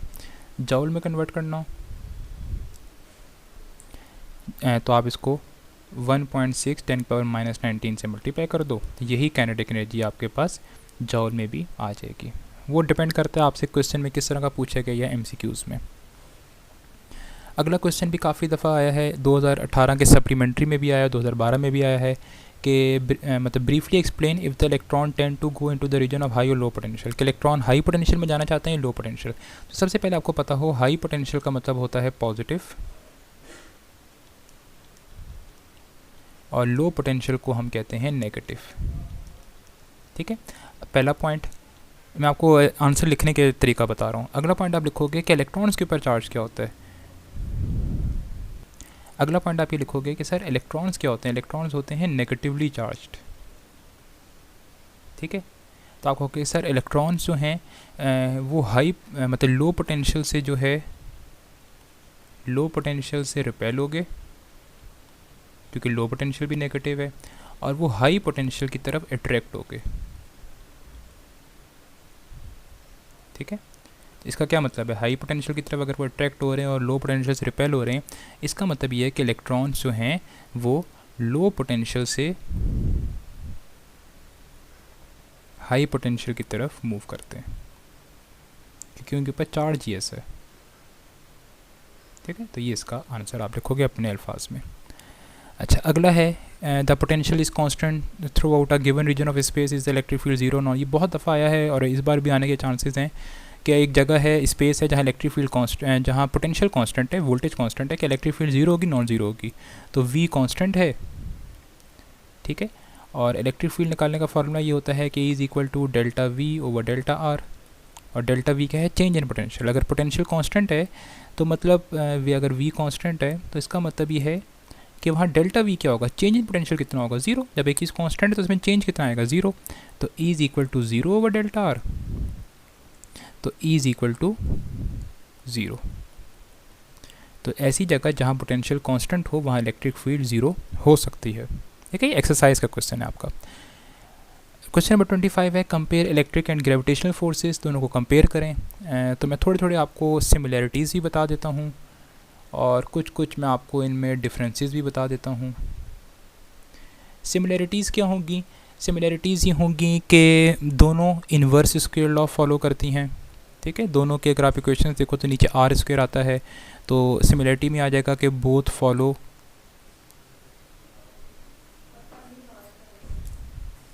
कहोगे both follows inverse square law, पहला पॉइंट। सेकंड पॉइंट आप ये कह सकते हो कि दोनों जो हैं वो नॉन कांटेक्ट फोर्सेस हैं, मतलब फोर्स लगने के लिए बॉडीज़ का टच होना लाजमी नहीं है, नॉन कांटेक्ट फोर्सेस हैं, ठीक है। अच्छा, अगला है डिफरेंसेस। डिफरेंसेस आप काफ़ी सारे ले सकते हो। डिफरेंसेस में कह सकते हो कि इलेक्ट्रिक फोर्स जो है वो चार्जेस पे डिपेंड करती है, ग्रेविटेशनल फोर्स जो है वो मैसेस पे डिपेंड करती है, ठीक है। सेकंड पॉइंट ये लिख सकते हो कि इलेक्ट्रिक फोर्स जो है वो अट्रैक्टिव या रिपल्सिव दोनों हो सकती है, लेकिन ग्रेविटेशनल फोर्स हमेशा जो है वो अट्रैक्टिव होती है, ठीक है, ये भी लिख सकते हो। तीसरा कह सकते हो कि इलेक्ट्रिक फोर्स जो है वो मीडियम डिपेंडेंट होती है, ठीक है। और चौथा पॉइंट ये लिख सकते हो कि ग्रेविटेशनल फोर्स जो है वो मीडियम इंडिपेंडेंट होती है, ग्रेविटेशनल फोर्स मीडियम पे डिपेंड नहीं करती, तो वो मीडियम इंडिपेंडेंट होती है, ठीक है। अच्छा, और इसमें आप ये चीज़ पॉइंट लिख सकते हो आप इसमें सारे कि मीडियम डिपेंडेंट है, वो मीडियम इंडिपेंडेंट नहीं है, ठीक है। तो ये आप इसमें अगर कंपैरिजन आता है तो आपने इसमें 2-3 सिमिलरिटीज़ और 2-3 डिफरेंसेस लिखने हैं। इक्विपोटेंशियल सरफेस वाला क्वेश्चन ये दोबारा रिपीट हुआ है, ये हम पीछे डिस्कस कर चुके हैं, 2017 में ये आया है बोर्ड में, ठीक है। अगला क्वेश्चन स्टूडेंट, क्वेश्चन नंबर 27 काफ़ी दफ़ा बोर्ड में आया है, ये पुरानी बुक में एग्जाम्पल भी थी, मैंने आपको काफ़ी दफ़ा दिया भी है कि वो कह रहा है वेरीफाई डैट ओहम टाइम्स, मतलब ohm multiply farad is equal to second. 2017 के सप्लीमेंट्री में 2015-14 आपने बस प्रूव करना है, आपने प्रूव करना है कि ओहम को अगर आप फेरेड से मल्टीप्लाई करो तो यूनिट्स प्रूव करनी है, वो सेकंड की इक्वल आती है। सबसे पहले लेफ्ट हैंड साइड ले लो आप, ohm into second, ohm into farad, ठीक है।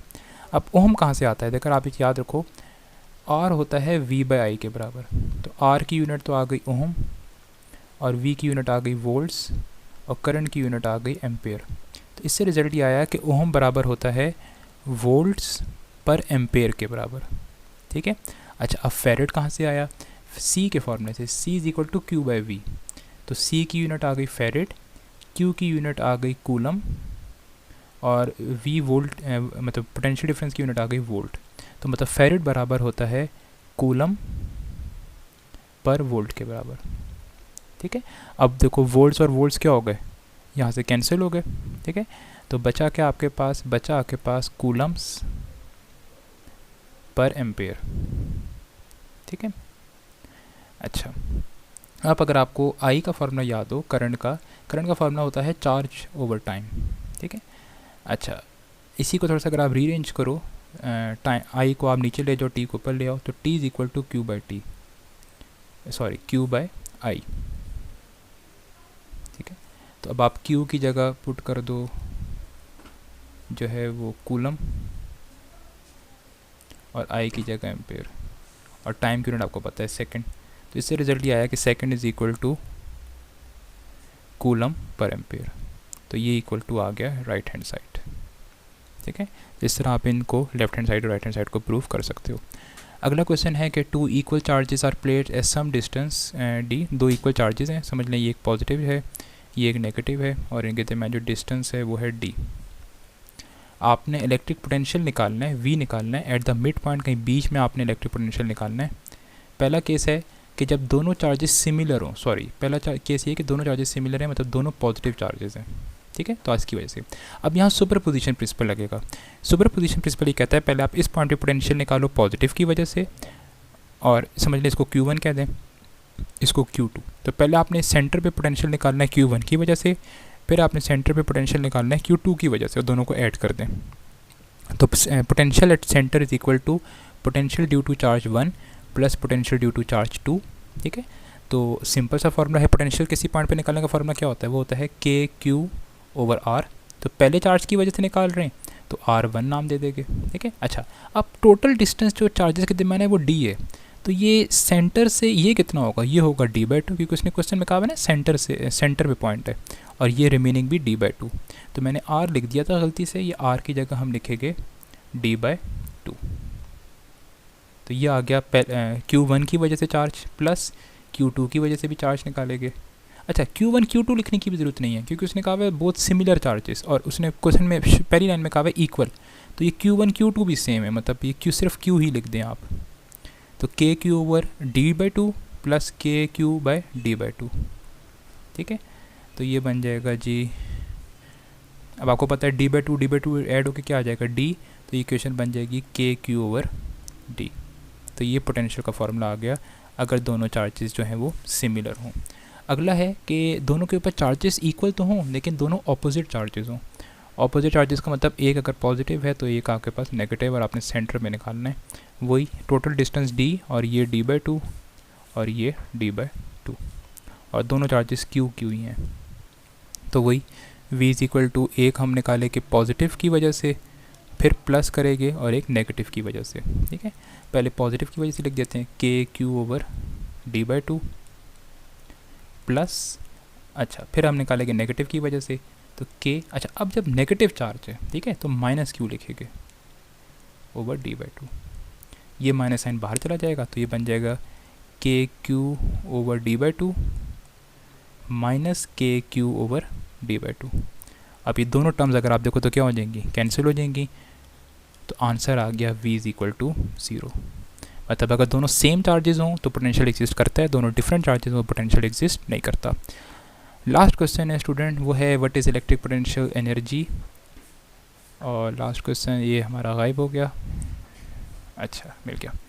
तो लास्ट क्वेश्चन है कि what is electric potential energy of a 7 nanocoulomb that is 2 centimetre away from 20 nanocoulomb charge. और ये क्वेश्चन मॉडल पेपर में, ये बुक की एग्जांपल अगर आपको याद हो, इसका फार्मूला बुक में नहीं था, मैंने आपको लिखवाया था। इलेक्ट्रिक पोटेंशियल एनर्जी का सिंबल होता है U, तो U का फार्मूला ये है कि के क्यू ओवर R, ठीक है। अब Q जो है ये मेन चार्ज होता है, सोर्स चार्ज होता है, और ये Q जो है ये वो टेस्ट चार्ज है जो कि आप लेकर आ रहे हो। तो अगर आप इस क्वेश्चन में देखो तो कह रहे हैं what is electric potential energy of a 7 यहाँ पे 7 आपके पास nanocoulomb charge that is 2 centimetre away from the 20 nano. तो ये 20 नैनोकूलम जो है ये मेन चार्ज है, और इसकी वैल्यू डेफिनेटली ज़्यादा होती है, और ये जो 7 नैनोकूलम है ये स्मॉल q है, ठीक है। बस सिर्फ आपने वैल्यूज पुट करनी है। k कांस्टेंट है, k की वैल्यू होती है 9 × 10⁻⁹। अब कैपिटल Q की जगह 20 नैनो माइनस 9, स्मॉल q 7 नैनोकूलम।